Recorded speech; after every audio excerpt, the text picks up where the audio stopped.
Bon, je pense qu'on va pouvoir commencer le temps que tout le monde se connecte. Bien, bonjour à tous, merci d'être là, merci d'être nombreux pour ce troisième webinaire donc, de la société EVA, dédié cette fois aux analyses de survie et comment monter en compétences sur le sujet. Donc moi, je suis Quentin Roset, je suis docteur en pharmacie, chef de projet SNDS et je suis en charge aussi parallèlement de la communication chez EVA. Donc, avant de donner la parole à Fanny Raguido, qui est responsable du pôle méthode et stats et qui est à l'initiative de ce webinaire, je vous incite à poser toutes vos questions au fil de la présentation dans l'outil questions-réponses de Zoom en bas de votre écran. Voilà, on prendra le temps d'y répondre en fin de présentation. Fanny, je t'en prie. Merci beaucoup, Quentin. Bonjour à tous. Ravie de vous accueillir pour ce troisième webinaire. Alors, je ne vais pas garder la parole longtemps, je vais la laisser après aux spécialistes. Je voulais juste, pour ceux qui ne nous connaissent pas, vous présenter EVA. Donc, EVA a été créée en 2005. C'est une société qui, finalement, dont les activités sont axées sur trois thématiques. L'expertise et l'analyse des données du SNDS, que vous connaissez, j'imagine, tous les systèmes nationaux des données de santé. Également, la mise en place d'approches innovantes sur ces données, avec des statistiques avancées, mais également l'appel à des outils d'intelligence artificielle indispensables pour pouvoir traiter ces données massives. Et également, en plus, pour combiner tout ça, une expertise en visualisation des données, également très importante pour pouvoir faciliter leur interprétation et puis rendre ces données un peu plus ergonomiques et ludiques pour pouvoir les restituer nos résultats. Donc, on est une équipe pluridisciplinaire et aujourd'hui, c'est principalement du coup le pôle méthode et statistique qui va animer ce webinaire, donc qui va se constituer de trois parties. Donc, c'est les trois représentantes du pôle méthode et statistique qui sont toutes biostatisticiennes chez EVA qui vont animer ce webinaire. Donc, on va commencer par une petite introduction par Gwendoline Chiez-Poinceau sur l'analyse de survie pour bien fixer le décor. Ensuite, en deuxième partie, Nada Assi présentera les modèles à risque concurrent. Et en troisième partie, c'est Eleonore Erkelot qui présentera les modèles multi-états. Donc, comme l'a dit Quentin, on va faire tout d'une traite. J'espère que vous resterez bien avec nous jusqu'à la fin et gardez vos questions à la fin pour qu'on ait un bon temps de discussion pour pouvoir répondre à toutes vos interrogations. Donc, en fait, chaque thématique, chaque partie va être abordée en deux parties. Tout d'abord, un rappel théorique des différents modèles et ensuite une application plus pratique à partir d'un exemple sur une étude SNDS en oncologie qui va être un petit peu le fil conducteur et qui va du coup, avec ces données, on a implémenté différents de ces modèles avec pour objectif de répondre notamment aux questions d'intérêt suivantes qui sont quel est l'effet d'un protocole de soins sur la survie des patients, quelle est la durée passée des patients dans chacune des lignes de traitement ou encore à quelle rapidité les patients passent-ils d'une ligne de traitement à une autre.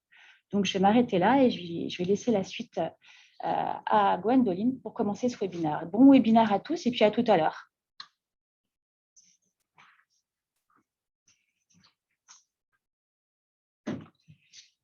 Eh bien, bonjour à tous. Donc, moi, je m'appelle Gwendoline et ensemble, nous allons commencer par l'introduction à l'analyse de survie. Alors, tout d'abord, à quoi ressemblent les données? Elles ont une particularité qui s'appelle la censure. Donc, nous allons voir ensemble ce qu'est la censure par ce schéma dynamique. Donc, en fait, vous pouvez imaginer que vous avez une cohorte de patients et vous les suivez au cours du temps. Donc, au cours du temps, vous pouvez repérer différents événements. Ça peut être une hospitalisation, un traitement ou le décès. Et donc, pour certains patients, vous allez repérer cet événement, qu'on appelle aussi outcome. Et pour d'autres patients, vous allez les suivre, mais l'information va s'arrêter. Vous ne pourrez plus les suivre jusqu'au bout. Et donc, en fait, c'est ceci, une censure. Donc, certains patients, ils pourraient avoir l'observation, mais elle sera non observée. Donc, en fait, vous ne savez pas si le patient a eu l'événement, mais ce que vous savez, c'est qu'en tout cas, il ne l'a pas eu jusqu'à ce certain temps T. Donc, c'est sur ces deux éléments que sont basées les analyses de survie. Le temps de suivi, soit jusqu'à la survenue, soit jusqu'à la censure, et la présence ou non de l'événement.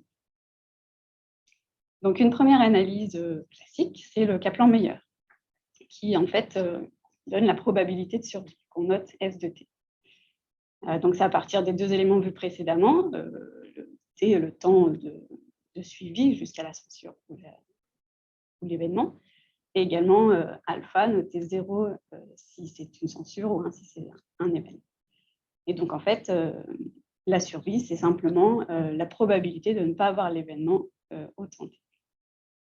Donc, que tout le monde connaît graphiquement, en fait, c'est la courbe en escalier.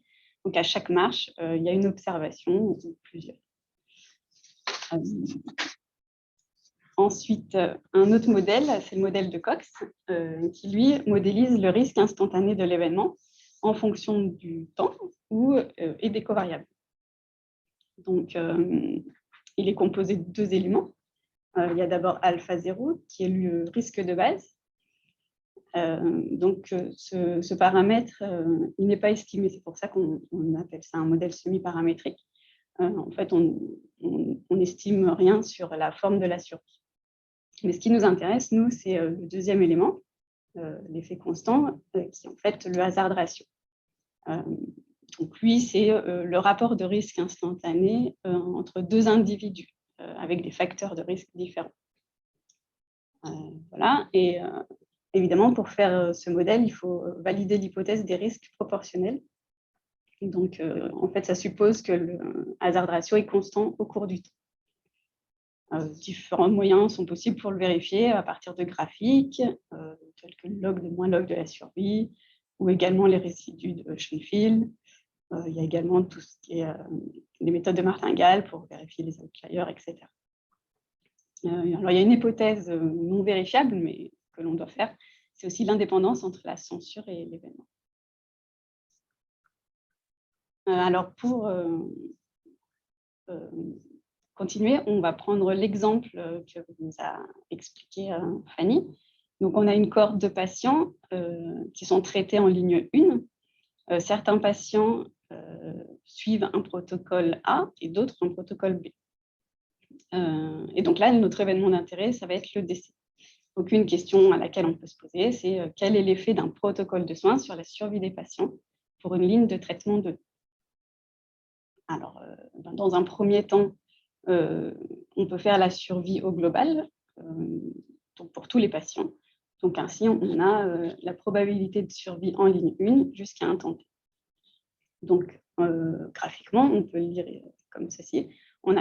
À 6 mois, on a 82% des patients qui sont encore vivants. Voilà, très souvent, on donne aussi les patients qui sont à risque à chaque temps, donc les événements, donc là, les décès et la survie. La censure est représentée par un petit trait vertical, donc ici, il y en a constamment.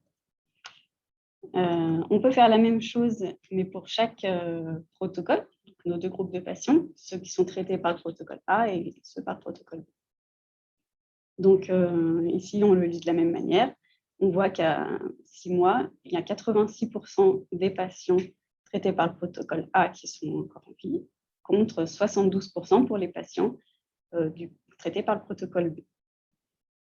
Donc, il y a la possibilité de faire le test du Logrand pour comparer ces courbes de survie. On ne l'a pas présenté ici, mais c'est possible. Et évidemment, le Kaplan-Meier nous donne la durée moyenne de survie et la durée médiane. Donc, attention, c'est bien une durée moyenne restreinte, parce qu'en fait, on n'a que 12 mois de suivi. Et voilà, et la moyenne correspond à l'air sous la courbe, en réalité. Voilà pour les Kaplan-Meier. Et ensuite, pour finir notre exemple avec le modèle de Cox, qui lui modélise le risque de décès en ligne 1 en fonction du protocole. Donc là, on va pouvoir quantifier et répondre à notre question. Donc en fait, ce qui nous intéresse, c'est le hazard ratio, et on le lit de cette manière. Les patients traités par le protocole B ont 1,9 fois plus de risque de décéder que les patients traités par le protocole A. Voilà, donc vous avez également l'intervalle de confiance et la p-value de ce modèle. Alors voilà, j'ai terminé pour la présentation, l'introduction à l'analyse de survie, et je vais laisser la parole à Nada.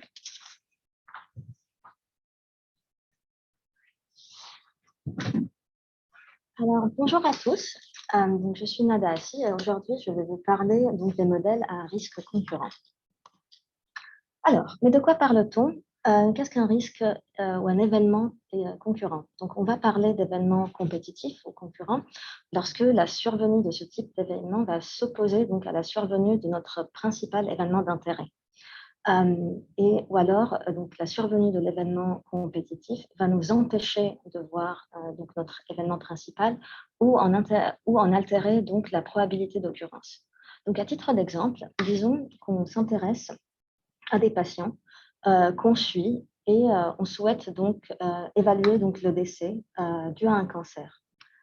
Alors, ces patients-là, évidemment, au cours de leur vie, ils peuvent vivre d'autres événements. Ils peuvent décéder, par exemple, des suites d'une intervention chirurgicale ou des suites d'une crise cardiaque, qui sont des exemples justement d'événements concurrents. Alors, si le patient, par exemple, va décéder d'une intervention chirurgicale, on ne pourra pas observer le décès dû à un cancer. Surtout, évidemment, les événements concurrents surviennent avant ici, dans ce cadre-là. Et donc, on n'aurait pas su si le patient en question aurait décédé d'un cancer s'il n'avait pas eu l'événement concurrent. Alors, comment est-ce qu'on peut prendre en compte ces risques concurrents? Intuitivement, on pourrait se dire, on va faire quelque chose de simple, on va censurer tous ces événements concurrents. On va les considérer comme des censures. Alors, cela pose problème. Alors, pourquoi? Parce que si la survenue d'un risque concurrent dépend de la probabilité donc, de la survenue de l'événement d'intérêt, alors on ne peut pas le considérer comme une censure, puisque le processus de censure il doit être indépendant donc, de l'événement d'intérêt. Et ce qui va se passer, c'est que ça va introduire donc, des biais dans notre estimateur de Kaplan-Meier, qui requiert une hypothèse forte justement d'indépendance entre les risques. Alors, qu'est-ce qu'on peut faire? Alors, il existe plusieurs modèles. Et aujourd'hui, donc là, on va vous en présenter 3 brièvement et s'attarder sur le tout dernier. La première approche est celle donc, de l'estimateur de Allen Johansen. C'est donc une généralisation donc, du Kaplan-Meier aux événements multiples, donc appliqué, donc c'est des modèles non ajustés. Et ça va nous permettre donc d'estimer donc de façon non paramétrique notre fonction d'incidence cumulée. Alors, qu'est-ce que la fonction d'incidence cumulée? On va beaucoup en parler aujourd'hui. Eh bien, c'est la probabilité de survenue d'un événement spécifique avant de tenter. Une autre façon, une autre approche pour prendre en compte les événements concurrents est le modèle cause spécifique. Donc là, il s'agit d'un modèle de Cox ordinaire où on va considérer donc, les événements concurrents comme censurés à droite. Alors, le hazard ratio qui va en résulter donc, est calculé sur une courte durée et il va se baser donc, sur les patients n'ayant eu ni l'événement d'intérêt ni les événements concurrents jusqu'au tenté. Et ici, dans ce modèle-là, pas d'interprétation qui sera faite sur des fonctions d'incidence. La troisième approche, appelée donc l'approche de Fine and Gray, va se baser donc sur ce qu'on appelle le risque de sous-distribution. C'est un modèle semi-paramétrique et on va reproposer une définition du risque qui est liée justement à l'estimation de ces fonctions d'incidence.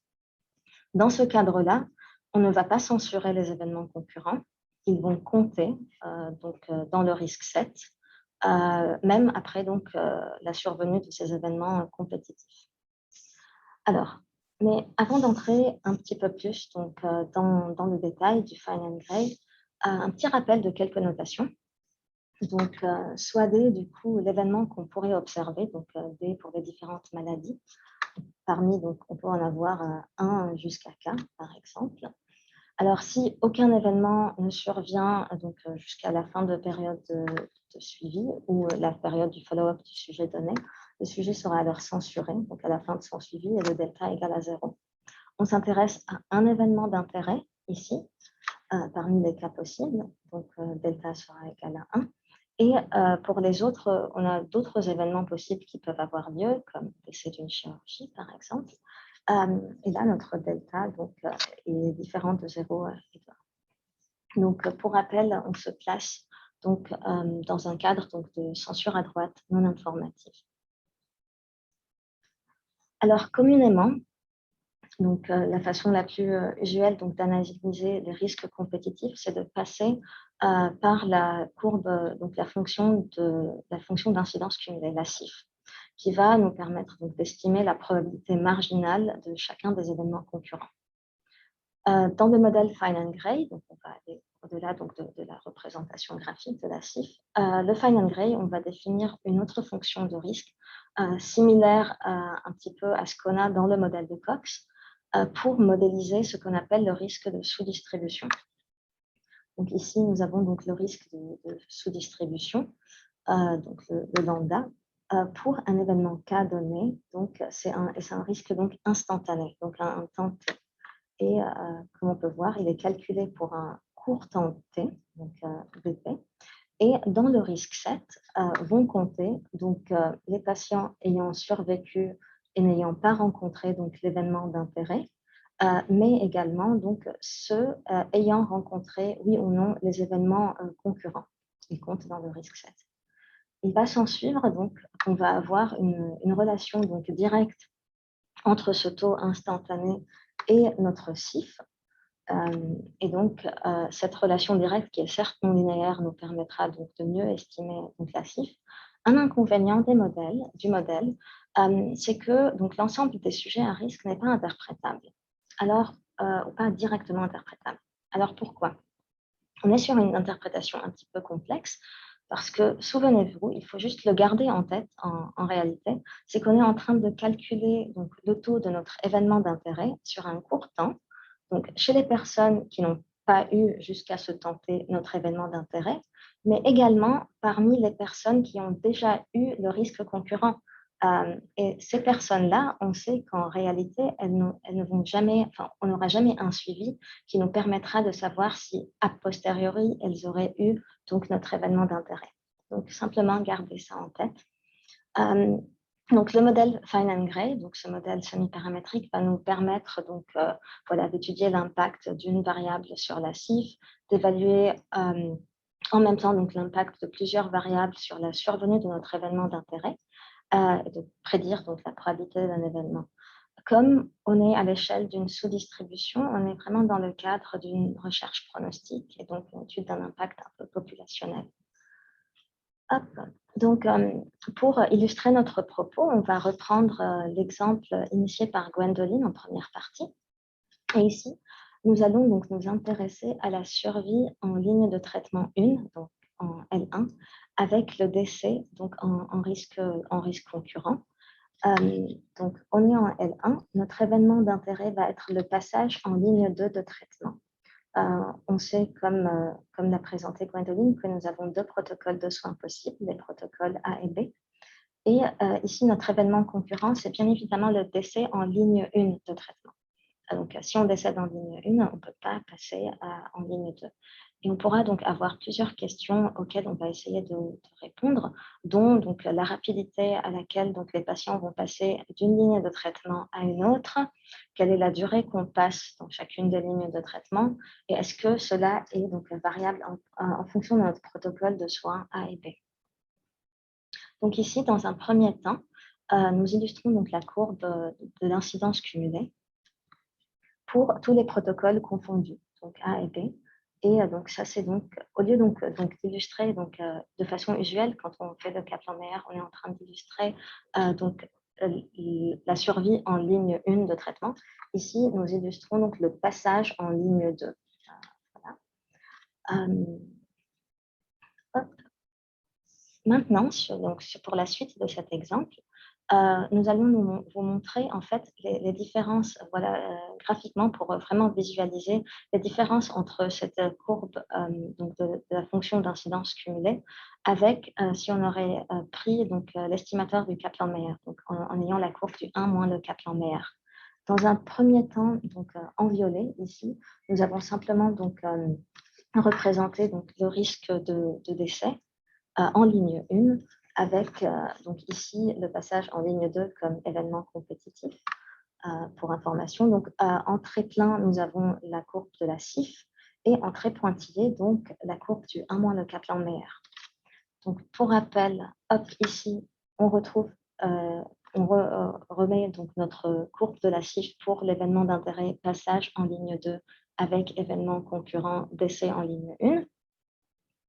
Et là, hop, on va vous représenter donc en pointillé donc le 1 moins le Kaplan-Meier. C'est-à-dire que ça, c'est si on aurait considéré l'événement concurrent comme une censure. Et ici, en vert, on a choisi de vous faire une représentation donc, de l'événement composite. C'est-à-dire qu'on ait un décès ou un passage en ligne 2, on a un 1, ça compte comme un événement, pour voir les différences. Alors, à ces trois courbes correspondent ici dans le tableau ci-bas, du coup, donc les estimations des durées moyennes, donc passé en ligne 1, et du temps donc, de survie médian en ligne 1. Alors, ce n'est pas flagrant au niveau de la durée moyenne sur 12 mois, mais on voit qu'il y a quand même des biais, des différences au niveau donc, du temps de survie médian, voilà, dans les estimations. Donc, il y a une petite différence quand même dans ces estimateurs. Pour poursuivre donc, et terminer donc, cet exemple, pour savoir si donc, le passage en ligne 2 est différent en fonction du protocole de soins, ici nous avons donc illustré les deux courbes CIF, donc pour le protocole A en orange et le protocole B en vert. Nous pouvons comparer ces deux courbes au moyen du test de Gray qui s'apparente à un test du log-rank un petit peu puisqu'il est basé sur une modification d'un estimateur du Ki2. Et ici, donc, on voit qu'il n'y a pas de différence statistiquement significative entre ces deux courbes, donc ces deux chiffres.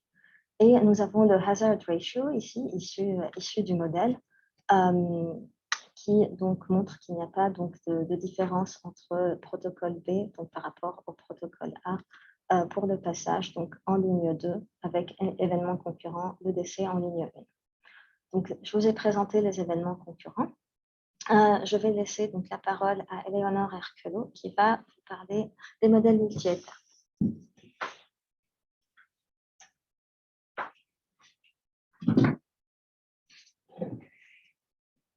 Bonjour à tous. Donc, moi, je vais vous présenter les modèles multi-états aujourd'hui. Alors, on y va. Donc, les modèles multi-états, c'est une extension finalement des modèles, du modèle à risque concurrent, puisque dans le modèle à risque concurrent, on avait un patient qui pouvait avoir plusieurs événements qui allaient se faire concurrence. Ici, on va être sur un modèle multi-état, donc on va avoir en fait d'autres états, des états intermédiaires. Les patients ne vont pas tous commencer dans le même état, donc on va vraiment avoir une grande possibilité en termes de trajectoire. Globalement, des exemples classiques, ça peut être une progression d'une pathologie. J'enlève mon masque. Ça va être la progression d'une pathologie ou alors l'évolution au sein d'une trajectoire thérapeutique comme de passer de mono, ensuite à bi, ensuite à trithérapie. Donc là, je vous ai parlé en règle générale de l'ensemble des transitions que le patient va pouvoir avoir. Ici, je vais juste faire un focus sur une transition en particulier, la transition d'un état I vers un état J. L'idée ici, c'est que donc on va représenter cette transition par une flèche, donc I vers J. Jusqu'ici, tout va bien. Et ensuite, je vais vous introduire quelques notations pour vous donner un petit peu une idée de comment fonctionne cette modélisation en termes de calcul, tout simplement. Donc, initialement, on va définir un temps TI qui va être le temps de survenue de la transition qui part de l'état I. Il va y avoir la notation DI qui va indiquer quel va être l'événement qui va être observé juste après I. Et puis, on va définir aussi le XN de T qui va être, en fait, à chaque instant, l'état du patient N. Est-ce qu'il est dans l'état I? Est-ce qu'il est dans l'état J? Un autre état. On va avoir plusieurs hypothèses dans cette modélisation multi-état. On va avoir la première hypothèse qui a été commune à tout ce que nous a présenté Gwendoline ou Nada aujourd'hui. Ça va être la censure à droite non informative. Ça, c'est un grand classique. On va avoir une deuxième hypothèse qui est malheureusement nécessaire dans ce type de modélisation, ou en tout cas dans les modélisations les plus simples. Ça va être l'hypothèse markovienne. Donc, l'hypothèse markovienne, ça va être la non-dépendance à l'historique complet de l'individu. C'est-à-dire, quand on a un patient qui est dans l'état I, la probabilité qu'il passe dans l'état J, ça va dépendre uniquement du fait qu'il est dans l'état I et pas de l'ensemble des trajectoires qu'il a pu avoir dans son passé. On voit que cliniquement, ça peut être un petit peu discutable, puisque quand on est sur une progression d'une pathologie, on voit bien qu'il peut y avoir une influence de tous les états précédents. Mais bon, c'est une hypothèse qui est très, très régulièrement faite sur ce type de modèle. On va pouvoir définir deux notions importantes ici. Ça va être la première, la probabilité de transition, en fait, d'un état I au temps S à un état J au temps T. Donc, par rapport aux notations qu'on a définies auparavant, ça s'écrit comme ceci. Je ne vous fais pas le détail, mais dans l'idée, on retrouve vraiment le type de notation qu'on a introduit dans les modèles précédents. On ajoute juste un niveau de complexité supplémentaire, mais c'est vraiment le même principe. C'est la probabilité que le temps TI soit strictement inférieur à T, que l'événement suivant soit l'événement J, sachant que le temps TI était déjà supérieur à T. On va ensuite définir une deuxième notion qui va pareil être la même chose qu'avant, c'est-à-dire le risque instantané, mais ici pour une transition donnée, une transition IJ. Et avec les notations précédentes, on va obtenir ce petit calcul. C'est la rapidité de survenue de la transition de I vers J. Donc là, j'avais fait un focus sur une transition donnée qui allait de I vers J. Maintenant, quand on repasse à la vision globale, on va avoir en fait des matrices de transition. Une matrice de transition qu'on va appeler P, qui va nous permettre de quantifier en fait toutes les transitions entre tous les différents états. Et puis, on va avoir une matrice qu'on va appeler lambda, qui va être en fait la matrice de transition de tous les risques instantanés cumulés, donc pour toutes les transitions possibles. Ce n'est pas pour le plaisir qu'on vous introduit ces matrices de transition, c'est pour vous montrer comment marchent les calculs. Et justement, ici, on a dans le cas non paramétrique, donc c'est avec une estimation constante par morceau de l'incidence cumulée. Constante par morceau, vous nous voyez venir, c'est le Kaplan-Meier. Hein. Et donc, l'idée, c'est qu'ici, on va avoir une manière de calculer les probabilités de transition en utilisant l'incidence cumulée de chacune des transitions. Là, je ne vous fais pas le détail de la formule, mais ici, I grand I, ça va être une matrice identité. Et puis là, c'était les matrices que je vous avais présentées. Les T2K, c'est les intervalles dans lesquels l'incidence cumulée est constante. L'idée ici, ce qui va être vraiment intéressant dans cette formule, c'est qu'on se rend compte que pour calculer une probabilité de transition d'un état vers un autre donné, on va utiliser finalement l'ensemble de l'information sur toutes les transitions qu'on a pu observer dans notre jeu de données. Donc, il y a vraiment une optimisation finalement de l'information qu'on a au sein du jeu de données avec l'ensemble des états que les patients ont pu parcourir. Donc ça, c'est vraiment un point très important dans ce type de modèle. C'est aussi quelque chose qu'on retrouvait dans les risques concurrents, puisqu'on avait la survie globale qui intervenait dans le calcul de la fonction d'incidence cumulée d'un événement en particulier. Un deuxième élément qu'on va vous montrer aujourd'hui, ça va être les modèles multi-états. Ici, on va vous montrer un exemple où on va vous montrer un modèle de Cox semi-markovien homogène dans le temps. Pourquoi semi-markovien ? Parce que notre échelle de temps, ça va être le temps depuis l'entrée dans l'état. Donc, il y a un petit twist ici sur l'hypothèse markovienne. Ça se présente de la même manière qu'un modèle de Cox classique, sauf qu'ici, on va s'intéresser à une transition donnée. Et donc, on va avoir de la même manière un risque instantané de baseline qui ne va pas être estimé, et on va multiplier ça par un hazard ratio qui va concerner la transition de I vers J. Et on va faire ça pour toutes les transitions. Donc, voici un petit peu l'idée de la théorie de ces modèles. Maintenant, on va passer à l'exemple. Donc, vous voyez, par rapport à l'exemple précédent, on ajoute finalement tous les états que le patient peut parcourir. Donc, ici, ça va être la ligne 1, la ligne 2, la ligne 3, la ligne 4, etc. Donc, ça, jusqu'ici, il n'y a pas d'ambiguïté. On ajoute également le décès, comme auparavant. Et il y a aussi un nouvel état qui va être le fait de ne pas être traité. Là, on voit qu'il y a une subtilité dans ce type de modélisation. Finalement, même déjà dans le choix des états, on a une une des possibilités de raffinement, puisque ici, on a fait le choix de dire que les patients allaient être dans l'état pause de traitement, mais on aurait très bien pu décliner en pause de traitement après une L1, pause de traitement après une L2, et après une L3, etc. Les questions qu'on se pose ici, c'est à quelle rapidité les patients passent d'une ligne de traitement à l'autre? Et est-ce que c'est variable en fonction de leur protocole de soins? Et donc, le premier résultat qu'on va avoir ici, ça va être justement les fameuses probabilités de transition dont je vous ai parlé tout à l'heure. Donc, si on prend par exemple la courbe orange que vous voyez ici, qu'est-ce que ça va nous dire? Ça va nous dire, pour un patient qui au temps 0 est en ligne 1, quelle est la probabilité qu'il soit en ligne 2 au temps 2, c'est-à-dire au bout de 2 ans ici. On voit ici globalement qu'en gros, il y a 20% des patients qui vont passer en ligne 2 au temps 2. Et ensuite, cette probabilité, elle est relativement constante. Idem pour les décès. Donc ça, c'est une courbe qui est plutôt classique, on a l'habitude de voir. C'est la probabilité de décéder, par exemple, à 5 ans. Et bien là, on voit qu'on est sur en oncologie, on est sur quelque chose, un cancer qui est assez agressif, puisqu'il y a quasiment 50% de chances de décéder au bout de 5 ans, dans les 5 ans qui suivent. Là et là. Et il y a une dernière courbe qui est peut-être moins classique ici en gris, qui est justement la probabilité de passer en pause de traitement après la LMI. Et on voit ici qu'il y a un pic à 1 an, on arrive à environ une probabilité d'environ 20%, et qu'ensuite, finalement, une fois qu'on a passé cette première année, les chances de passer en pause de traitement sont plus faibles. Et donc ensuite, on peut calculer une dernière probabilité de transition qui va être tout simplement la probabilité de rester dans la ligne 1.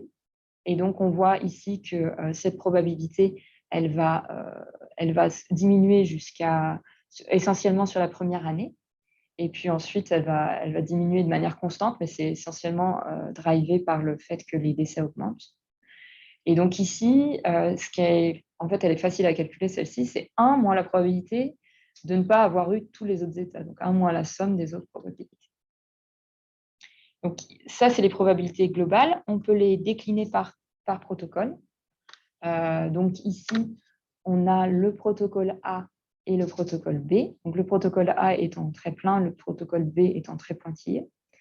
Et c'est là où on voit que c'est très intéressant parce qu'on va pouvoir comparer finalement les différentes probabilités de passer dans les autres états et voir en fait qu'est-ce qui va jouer vraiment sur nos différentes probabilités.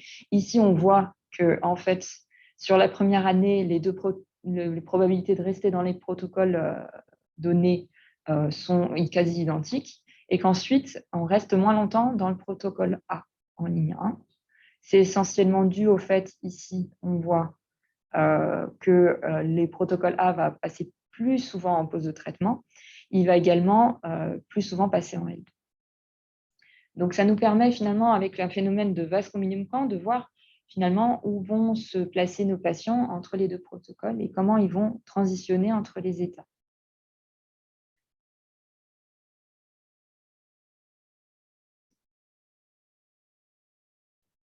Donc, ce que je vous ai montré avant, c'était des estimations non paramétriques.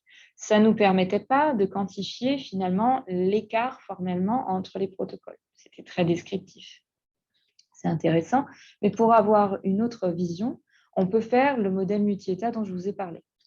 Donc ici, on voit, si on s'intéresse à toutes les transitions qui partent de la ligne 1, donc un petit peu comme on a fait dans les risques concurrents.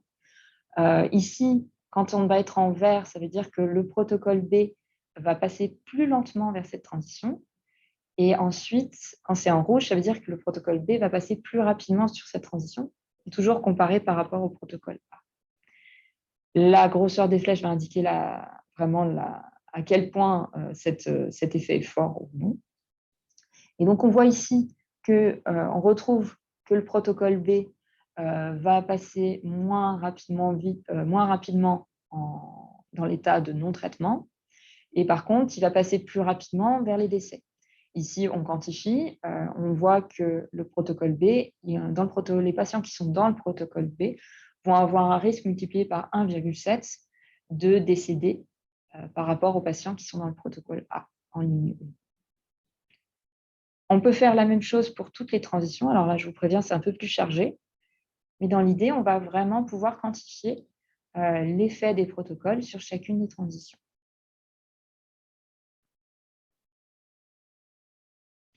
J'en ai fini pour les exemples sur le modèle multi-état.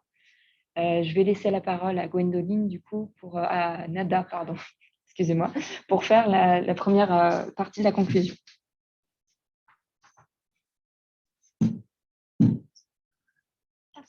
Donc, pour conclure, dans un premier temps, donc on va vous proposer donc, ce petit tableau récapitulatif donc, des méthodes qu'on vous a présentées aujourd'hui. Donc, bien garder en tête qu'il existe d'autres méthodes que Gwendoline détaillera tout à l'heure. Et donc, voilà, donc, dans un premier temps, si on est dans le cadre d'une survie classique, c'est-à-dire nous avons un seul événement d'intérêt et pas d'événement intermédiaire, nous sommes donc dans le cadre de survie classique. On va employer comme estimateur non paramétrique, donc classiquement l'estimateur de Kaplan-Meier. Et pour la modélisation, on va donc opter pour le modèle de Cox. Lorsque nous avons plusieurs événements terminaux possibles, dont un seul d'intérêt et pas d'état intermédiaire, alors on est dans le cadre d'événements concurrents. Dans ce cas-là, nous allons représenter pour l'estimateur non paramétrique notre courbe de la fonction d'incidence cumulée. Et ça, c'est une méthode du coup qui date de 1980, donc de Kalb-Fleisch et Prentice. Et pour la modélisation, donc en tout cas à EVA, nous allons modéliser cela avec le modèle de Fine and Gray. Ensuite, lorsque nous avons plusieurs événements d'intérêt, plusieurs événements terminaux et un certain nombre d'états intermédiaires et qu'on est intéressé par le lien entre ces états, nous allons pouvoir estimer de façon non paramétrique la probabilité de transition via la méthode de Allen et Johansen et appliquer les modèles markoviens ou semi-markoviens pour ces modèles multi-états. Je vais repasser la parole à Éléonore qui va vous montrer quelques petits exemples d'application.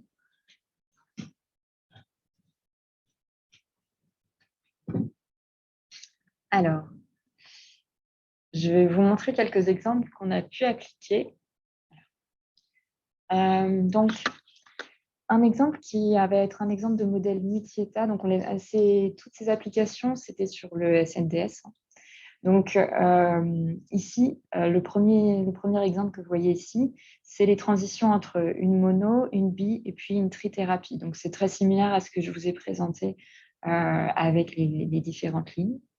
Ensuite, ici, vous avez un exemple de risque concurrent. Donc là, c'était une pathologie qui pouvait provoquer des amputations. Donc, il y avait concurrence entre une amputation mineure, qui est une amputation en dessous du genou, une amputation majeure au-dessus du genou et le décès. Donc là, on avait appliqué un modèle de Fine and Gray. Ensuite, il y a possibilité, avec ce type de modèle, de modéliser des événements récurrents. Donc ici, la survenue de la première naissance, la deuxième naissance, la troisième naissance, etc. Et enfin, un dernier exemple ici, plutôt sur la progression d'une pathologie. Donc là, on était en oncologie à nouveau, avec des stades du coup peu avancés ici, puis des stades avancés ici, et avec ou sans métastase. Ici, avec métastase et sans métastase. Et ensuite, évidemment, il y a également le décès dans la progression de ce modèle multi-état. Je vais repasser la parole à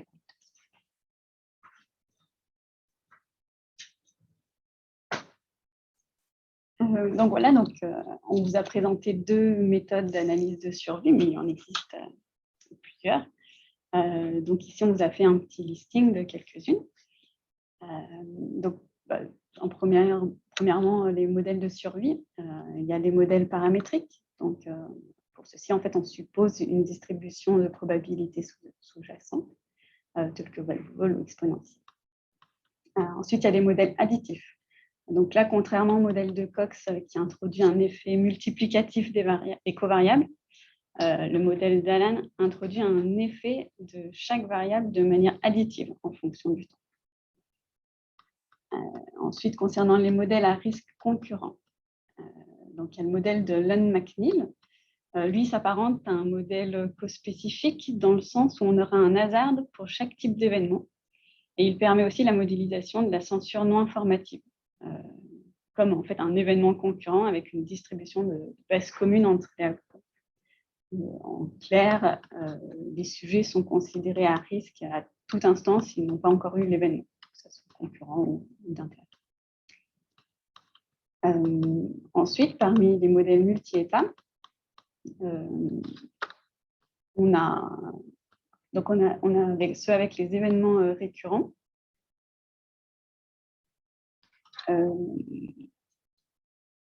Donc là, en principe, pardon, je suis perdue. Donc en fait, on calcule pour chaque. Non, je me suis perdue. Alors attendez, en fait, c'est les modèles basés à pseudo-value que j'ai oublié. Donc là, c'est pour chaque observation, en fait, on va calculer des pseudo-valeurs. Donc en fait, ça va se baser sur des différences entre un échantillon complet ou un échantillon moins l'observation en question. Et donc ensuite, on va réaliser la modélisation sur ces pseudo-valeurs. Donc là, on va passer au modèle multi-état. Donc pour ceux avec les événements récurrents, donc dans ces cas-là, l'événement d'intérêt peut se produire plusieurs fois et avec un rang qui augmente à chaque fois.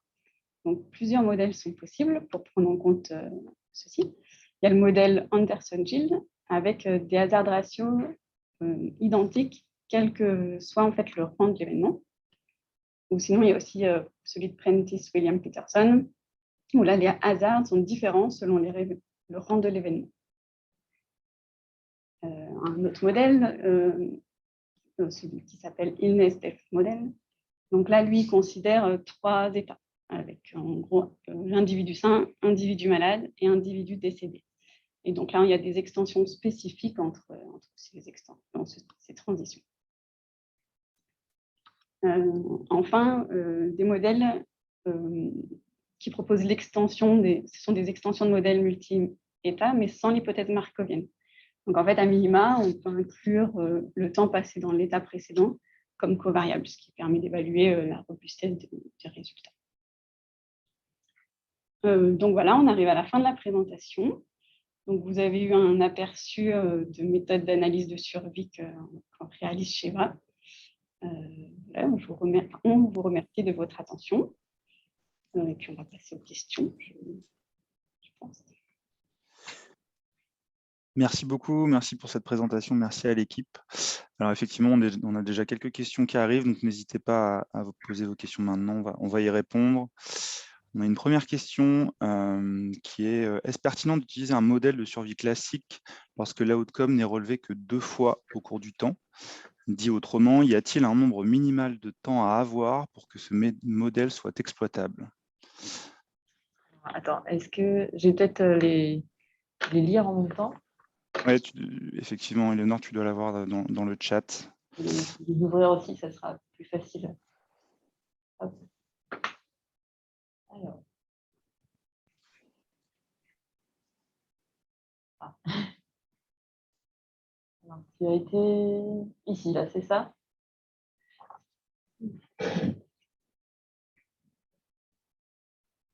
Alors, quand je ne suis pas sûre de suivre exactement le...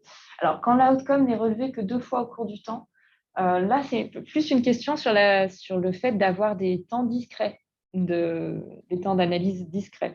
C'est-à-dire qu'effectivement, si vous n'avez pas l'outcome au cours du temps, vous n'avez pas un vrai temps de suivi. Vous avez juste le fait de oui ou non avoir l'événement à 2 temps de données. Donc, effectivement, là, on préconiserait finalement pas un modèle de survie, surtout avec 2 temps. Alors, il y a des modèles de survie qui permettent de prendre en compte des temps discrets, le fait qu'on a un recueil de l'événement en fait, avec des temps discrets. Mais apparemment, si on n'a que deux temps, je suggérerais plutôt un modèle juge de logistique répété ou ce genre de choses.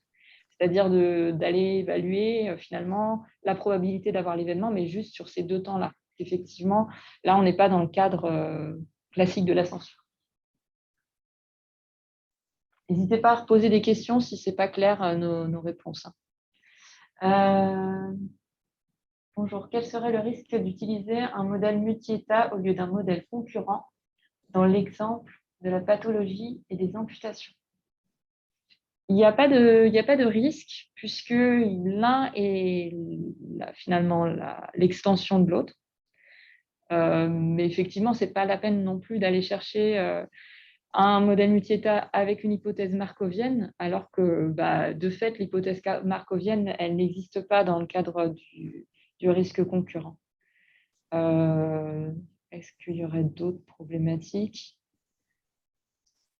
Je dirais non, vraiment, les calculs qu'on vous a présentés vont se simplifier dans le cadre du risque concurrent. C'est vraiment les mêmes calculs qui font foi.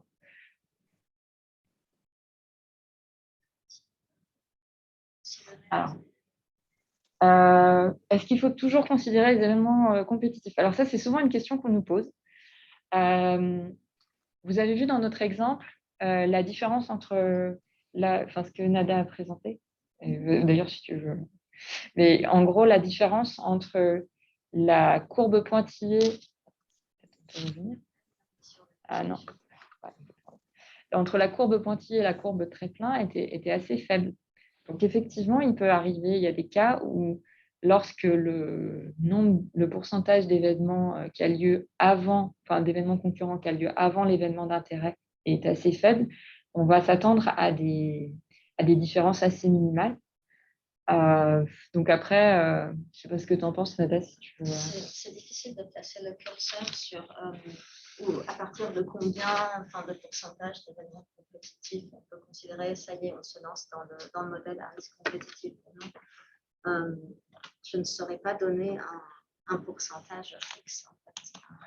On pourra vous mettre à disposition une publication qui parle de cette problématique, mais effectivement, il n'y a pas de consensus sur un pourcentage donné, ça c'est sûr.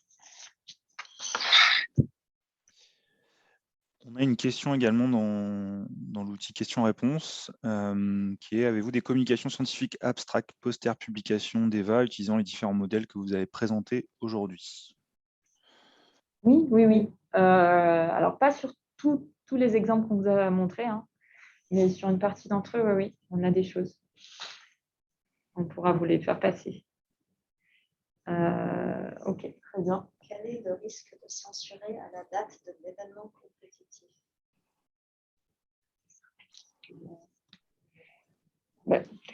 Si on censure, c'est ce qu'on fait dans le modèle co-spécifique, on va censurer. Le risque qu'on prend, c'est que finalement, on va avoir une interprétation qui va finalement être biaisée, puisqu'on ne va pas être sur ce qu'on imagine être, c'est-à-dire l'impact de notre événement en population. Donc, du coup, c'est vrai que l'interprétation risque d'être un peu complexe si on imagine qu'on va avoir un impact différent. Si on imagine qu'on a un outcome différent de ce qu'on a, quoi. Je ne sais pas si c'est très clair. Non, c'est pas très clair. Donc, c'était pour répondre en fait à la question qui vient juste après, encore sur les événements concurrents. C'est si on pouvait expliquer la différence entre le P, donc du fine and gray, donc j'imagine celui qui est attaché au hazard ratio, et le P, donc du test de Gray. Donc là, pour le test de Gray, en fait, c'est vraiment pour comparer les deux courbes de CIF. C'est un test similaire à celui du log-rank, un peu analogue à une comparaison au final. On peut assimiler ça, si je me trompe, je me dis l'erreur, à vraiment comparer les aires sous la courbe et voir s'il y a une différence au final dans la forme dans les deux courbes. Et donc, le P donc, du modèle Fine and Gray, c'est vraiment au niveau du hazard ratio, donc du taux instantané. Et on a vu qu'en fait, que la CIF et le taux instantané sont liés. Alors, il y a une relation entre les deux, elle n'est pas linéaire. Donc, pour rappel, je ne me souviens pas par cœur de la formule, mais ce n'est pas exactement la même métrique, mais normalement, c'est censé refléter plus ou moins donc, la même chose. Ce qu'on va trouver dans un sens sur la CIF, donc ici, finalement, on teste avec le test de Gray, on va le retrouver dans le même sens sur les hazard ratios. Et une hypothèse qu'on fait supplémentaire dans le modèle de Fine and Gray, c'est aussi l'hypothèse de proportionnalité des risques. Donc, on suppose qu'on a un hazard qui est constant, un rapport des risques constant, un hazard ratio constant. Et du coup, ce n'est pas tout à fait les mêmes hypothèses qui interviennent ici. Pour rappel, voilà, la courbe possible, c'est vraiment l'estimateur non paramétrique. Et donc, dans le fine and gray, on est vraiment dans le modèle semi-paramétrique qu'on peut ajuster pour d'autres variables, etc. Aussi.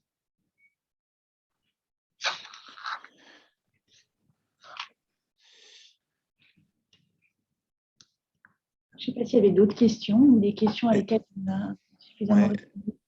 Est-ce que vous avez répondu à la dernière question de Madame Dupré dans les modèles concurrents? Pourriez-vous réexpliquer la différence entre le P du modèle Fan and Gray? On vient de le faire, d'accord, pardon. Et il y avait une autre question également de M. Colra qui était: peut-on représenter un CIF pour présenter facilement à la manière d'un Kaplan-Meier ou n'est-ce pas possible?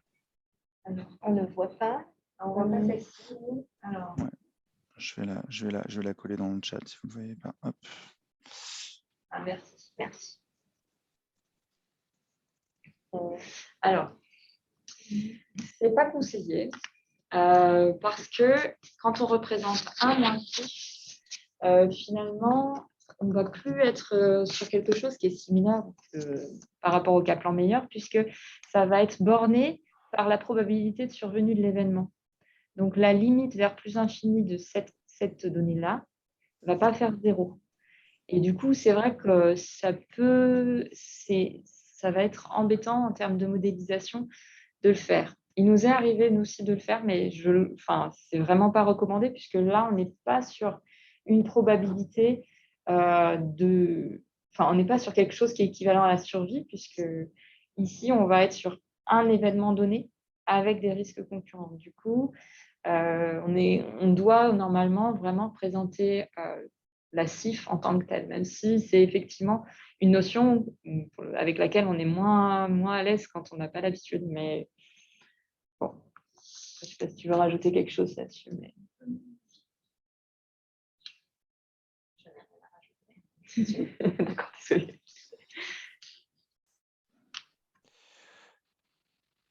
C'est parfait. S'il n'y a pas d'autres questions, on va pouvoir conclure. Merci beaucoup d'avoir été aussi nombreux. Si vous souhaitez avoir accès aux slides ou à d'autres informations sur les publications, n'hésitez pas à nous contacter. J'ai mis l'adresse dans le chat. Vous pouvez me contacter directement kurose@evaweb.com. Pour rappel également, le replay du webinaire sera disponible sur notre chaîne YouTube. On le partagera également sur nos plateformes sociales. Voilà, n'hésitez pas à nous contacter, on y répondra avec grand plaisir. Merci beaucoup de votre implication. Merci. Merci, au revoir.